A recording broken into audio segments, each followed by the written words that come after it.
Hey everybody, welcome to another episode of Classes of Mail. My name is Alan Gigax, and today, as you can tell from the episode title, we are going to talk about the CLC, the Concerned Letter Carriers.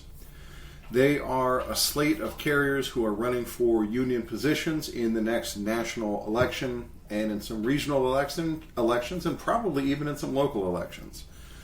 But before I get into that, I want to talk about why I'm releasing this podcast today. So it coincides with another bit of media that I'm doing on my local national public radio affiliate, KNPR.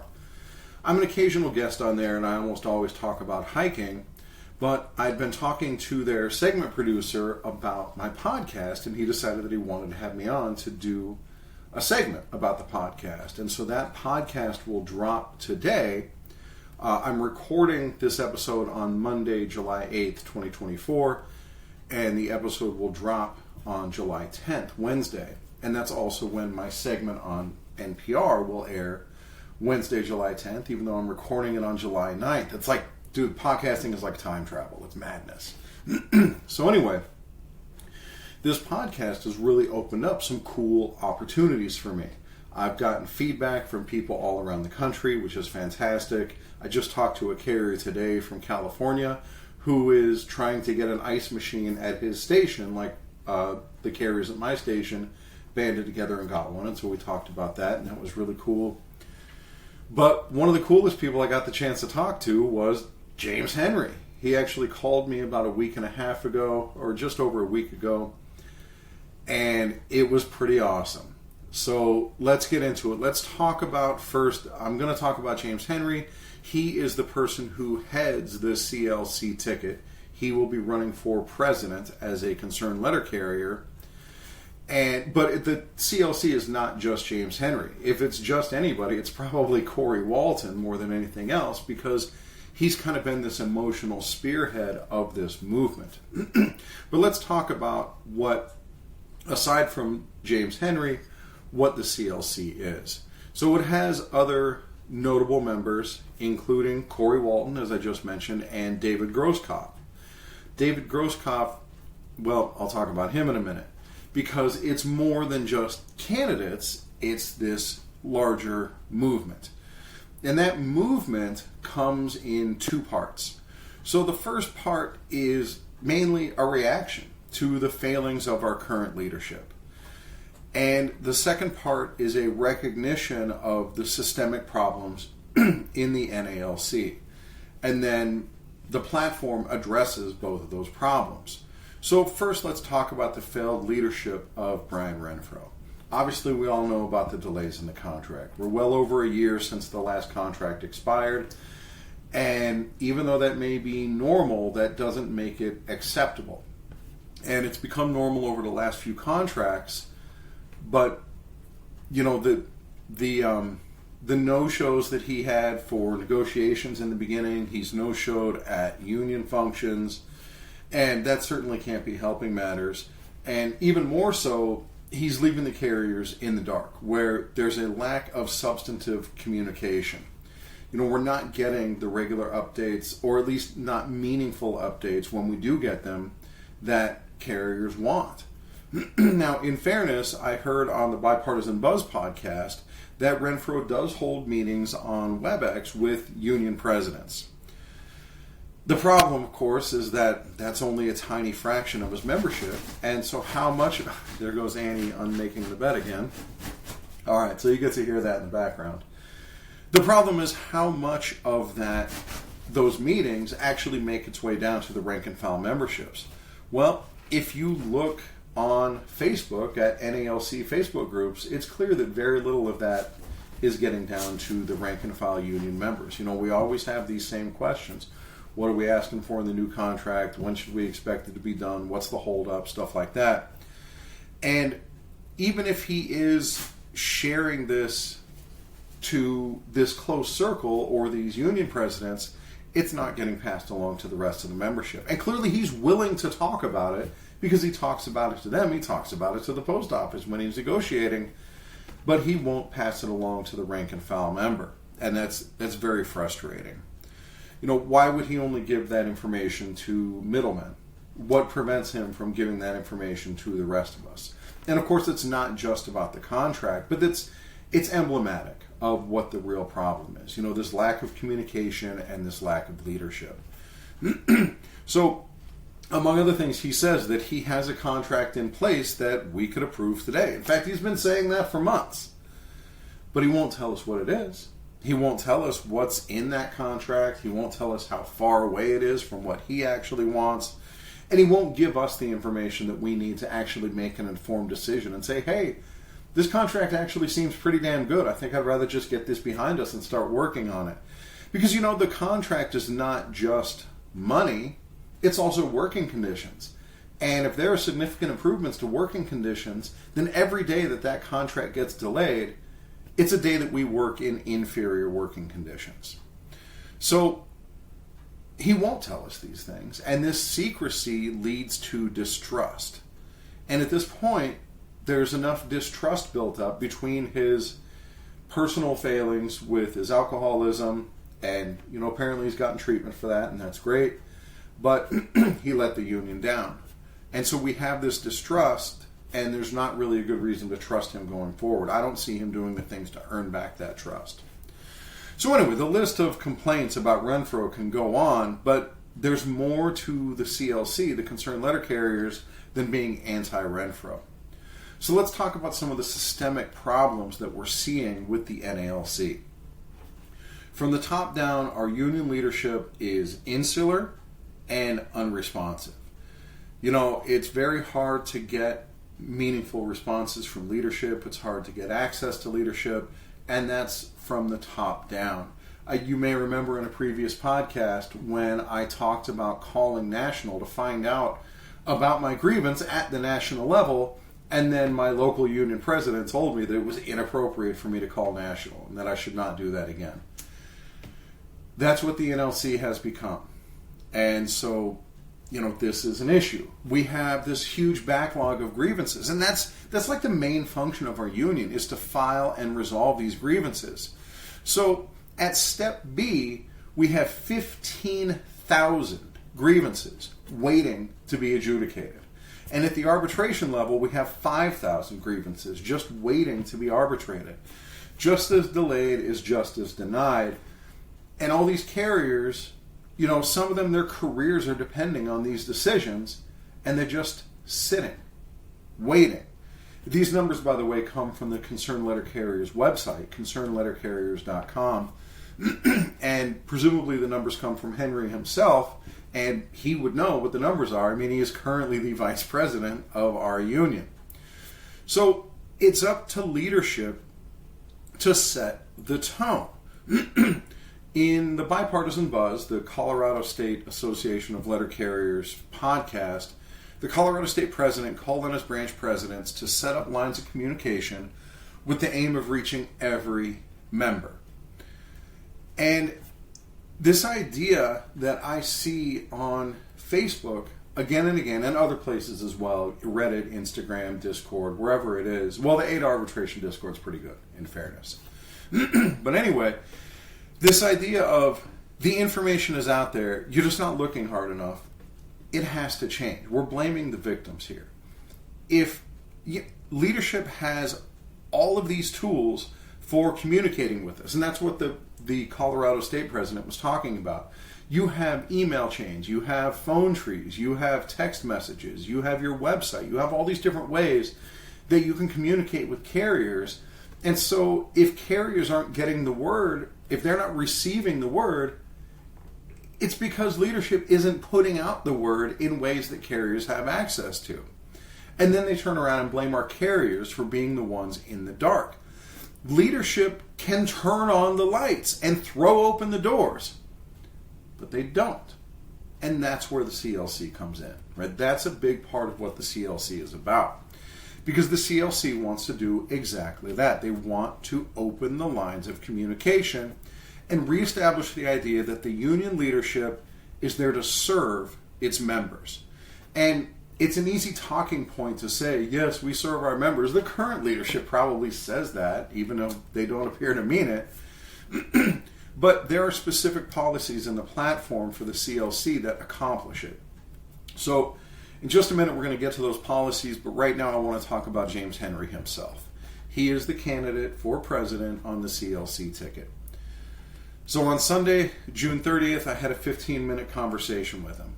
And the only time before then that I'd seen him was at the Region 1 rap session. The one where I actually got to ask Renfro about what the planned pay is for the new hires. And by the way, he still didn't give a straight answer. He said it's Table 1, and then I had to go look up Table 1 myself. Like, dude, if you know the number, just say it. Like, but again, this is like deception, it's obfuscation. All right, we're talking about James Henry. So anyway, James Henry was there, and I was really impressed with him. He came on with enthusiasm, with power, and really came across as a leader, as a motivator of his union brothers and sisters and siblings. And I was really impressed with him. And then in our personal conversation, when he called me, we got to talk about the need to reestablish integrity of the office of president. You know, James Henry is a Marine, and he knows how to get shit done, and he's not afraid to work, and he comes across as this really straightforward, honest, caring guy who really wants to do right by the union. This guy fought for carriers at the local level, he fought at the branch level, and he was a national level arbitrator, or at least a regional arbitrator. I'm not sure which, to be honest with you. But he was an arbitration advocate. I think he was a national arbitration advocate. So he knows what goes into fighting against management and winning. And so do the other people running in the CLC. You know, take, for example, Corey Walton.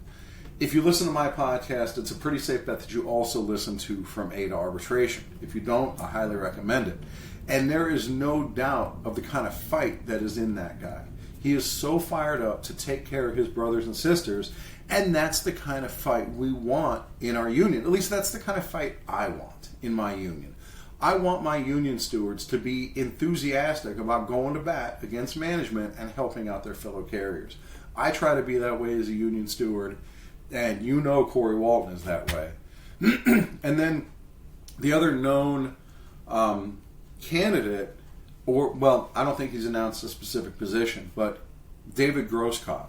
He's the union president of Branch 3 up in Buffalo, and among other great things that he's done, he fought against the post office plan to move a mail processing plant from Buffalo to Rochester. This was earlier this year, if I remember correctly. And he organized pickets, he got with the local media, he got with local politicians, and he won. The post office changed its plan and did not move that processing plant from Buffalo to Rochester. So the rest of the formal ticket, and even the position, I mean, Corey has said openly that he's running for business agent, and that's awesome. The rest of the ticket isn't announced yet, but you can be sure that it's going to include more fighters like these people. All right, now let's talk about the platform. A lot of the platform that's on the website right now is just a reaction to what's happened to our union under its current leadership. But it's not just reaction like, oh, this really sucks. It's reaction with tangible steps to prevent these sort of things from happening again. And it has steps in it that keep the union accountable, including whoever the new president is. And so that speaks to Henry's integrity, that he's planning to institute all of these rules that if he becomes president, they're going to apply to him. So here's some quotes from his platform. Quote, I will lift the veil of secrecy that surrounds national headquarters. I will ensure the Executive Council minutes and financial reports will be published in the postal record. Dude, so that means we're finally going to know what's going on at headquarters. What are these people doing? What are they talking about? What's going on? What are the plans? He's going to make that part of his platform, that this stuff actually gets published. And that's what I mean by throwing the door open. Here's another one. Quote, I, quote, will direct the Executive Council to establish a sexual harassment policy that applies to all national officers. And, quote, will direct the Executive Council to establish an attendance control policy requiring all officers to request leave for absences. So that was a problem with the charges against Renfro, is he didn't call in sick essentially when he didn't show up. And the response to that is, well, who do I have to call into? I'm the president. I don't have to answer to anybody. And so these new policies, if Henry gets elected, will go into effect. And again, they're going to apply to him as well. He's limiting his own or increasing his own accountability. Does this sound like the policies of somebody who plans to shirk his responsibilities as president? No, this is somebody who's not afraid of throwing the door open and being held responsible and held accountable. And that's exactly what we need. The platform calls for the reestablishment of a director of education.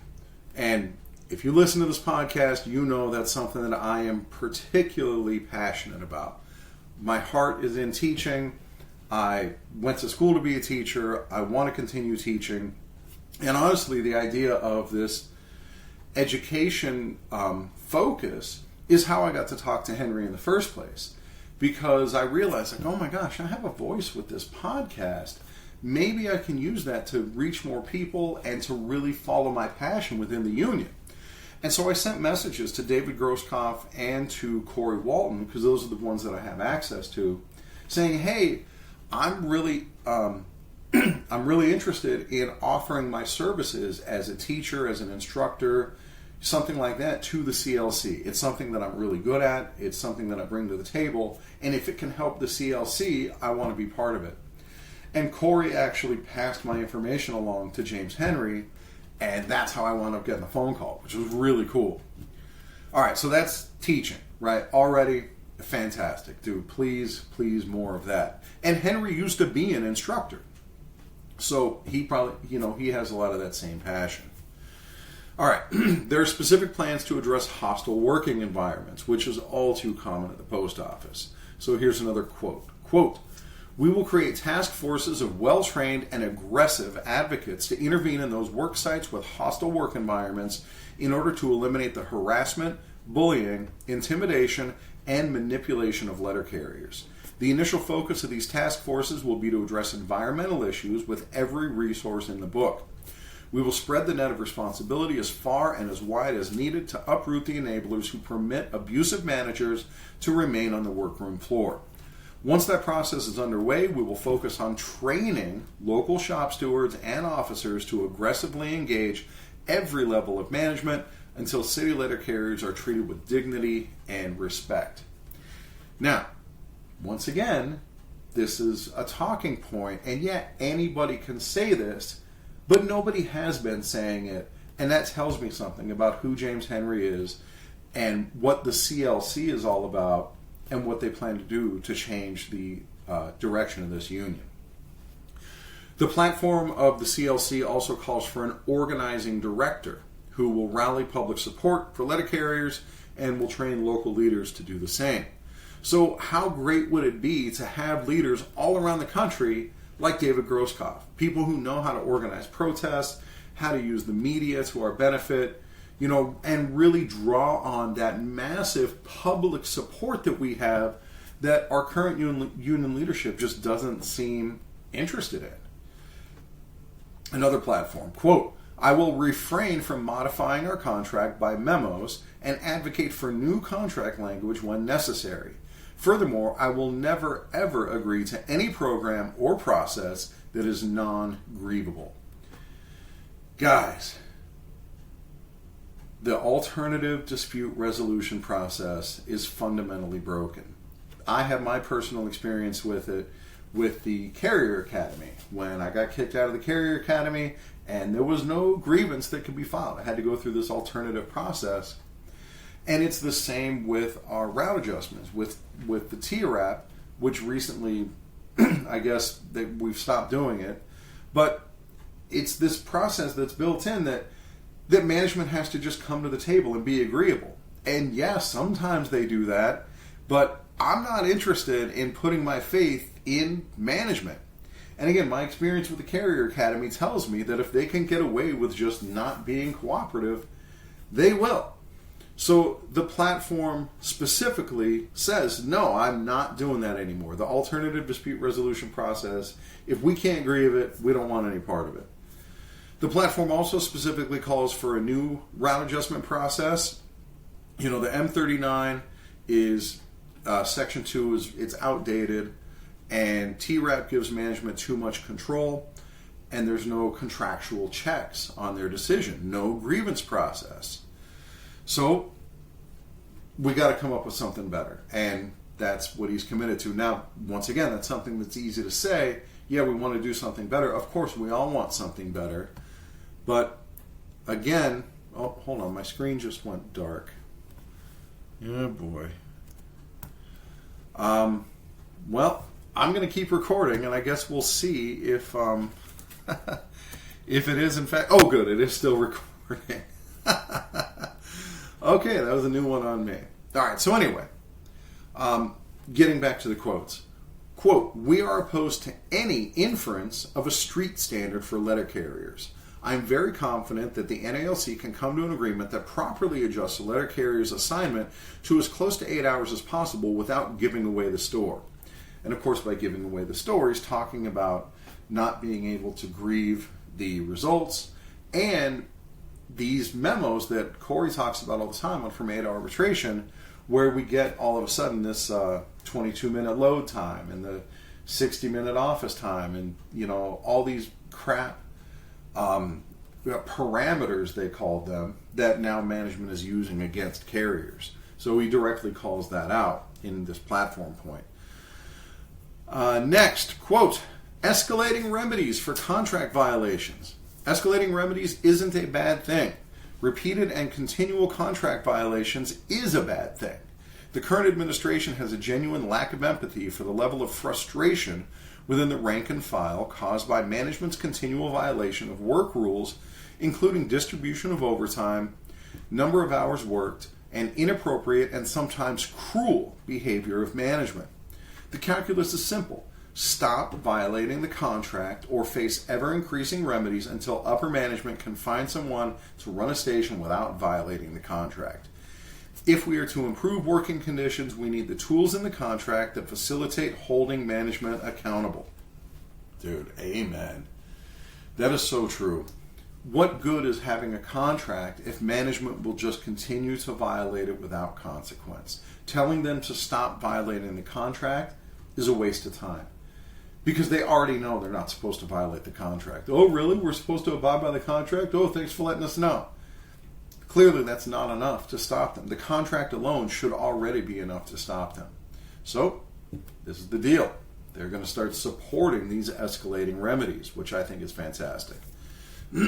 Next, this one is about all this overtime and excessive overtime and forced overtime and things like that. Quote, "Staffing and excessive work hours. After years of mutual understanding that the 1260 work hours limit was supposed to be a hard stop maximum work hour limit, management has flipped the script. Today, letter carriers are being forced to work beyond the maximum limits as much as 16 hours per day, more in some cases because of improper staffing. It's not even a shared sacrifice, because management will take letter carriers off the floor as 204Bs and make them closing supervisors so management can maintain their 8-hour days. In other cases, management will detail carriers from one office to another, which causes forced overtime issues in the losing station. It's obvious that management is being willfully negligent, forced overtime being a strategy. Rather than taking up the fight over proper staffing, the previous and now current administration signed a Memorandum of Understanding, M1968, which facilitates management's understaffing strategy. Rather than taking up the fight in support of escalating remedies for overtime violations, the current administration sees them as punitive and a bigger problem than the violation itself. Now, the Renfro administration has floated the idea of removing the overtime caps to allow you a right you already have, not to work beyond 1260. The current administration approach is typical of weak, hand-in-hand, give-back negotiations. As your president, I will ensure the enabling memo M1968 is withdrawn post-haste. I will direct the Executive Council to submit 3 resolutions to be brought before the convention delegates seeking contract language requiring carrier delivery units to be properly staffed, giving letter carriers the right to refuse to work beyond 12 hours, and cease and desist language with escalating remedies be included in the national agreement. Our collective experience with the Postal Service has taught us that if the union is not a lion, carriers are prey. Dude, that's some good stuff right there. All right. And my screen has gone dark again. Ah, there we go. Now it's back. I wonder why that's happening. All right. Anyway, finally, Henry is on board with open bargaining. Quote, in addition to publishing the NALC bargaining positions during negotiations, I will ensure frequent bulletins and produce updated podcasts, all the cool people have podcasts, outlining the union activities on your behalf. I will call on the membership for a demonstration of solidarity and support for our bargaining objectives. In short, whether or not the open bargaining resolution passes, we can follow its intent and spirit to the extent circumstances will allow. Once again, we're throwing the doors open and making everybody a part of this union. This guy gets it. The CLC gets it. And there's a lot more to come. More candidates are going to be added to the slate. There'll be more platform positions. And most importantly, we're going to start getting more of what we're not getting from our current NALC leadership. Openness, accountability, and transparency. So I've offered my services as a trainer to the CLC. It's the one thing that I'm really good at. I offer my endorsement to the CLC, and I offer my endorsement to James Henry personally. And I've put my money where my mouth is. I sent a $100 donation to the CLC. To do the same, you can go to concernedlettercarriers.com, and there's a place to donate there, I think, using Zelle, although there may be more payment options up and running right now. But Zelle works great for me. And, all of this is a place to start.